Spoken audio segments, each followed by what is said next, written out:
હાસોટ તાલુકાની પ્રાથમિક શાળા સાહોલમાં જીવન કૌશલ્ય આધારિત ધોરણ 6 થી 8 નો બાળ મેળો યોજાયો હતો, જેમાં મોટી સંખ્યામાં બાળકોએ ભાગ લીધો હતો।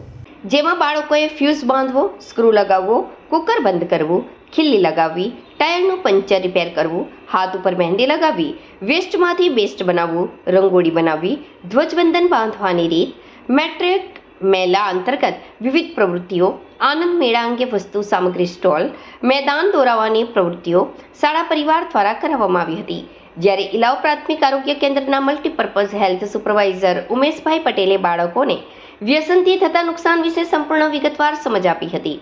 કાજલબેન પટેલ કોમ્યુનિટી હેલ્થ ઓફિસરે બાળકોને શરીરની સ્વચ્છતા વિશે માહિતગાર કર્યા હતા। સાહોલ ગામના આશા વર્કર વીણાબેન પટેલે બાળકોના વજન ઊંચાઈમાં સહભાગી બન્યા હતા।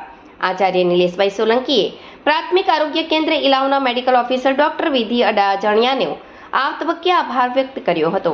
આજના સમગ્ર કાર્યક્રમને ટીમ વર્કથી સાર્થક કરી બાળ મેળાને સફળ કરી શક્યા હતા।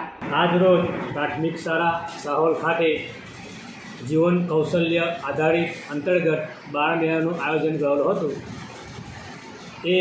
એ દ્વારા પ્રાથમિક આરોગ્ય કેન્દ્રમાંથી હું ઉમેશ પટેલ સુપરવાઇઝર સાહોલ પ્રાથમિક શાળાના બાળકોને હેલ્થ એજ્યુકેશન, વ્યસન મુક્તિ, સ્વચ્છતા અને બેઝિક સ્ક્રીનિંગ બાળકોને કરવામાં આવ્યું હતું।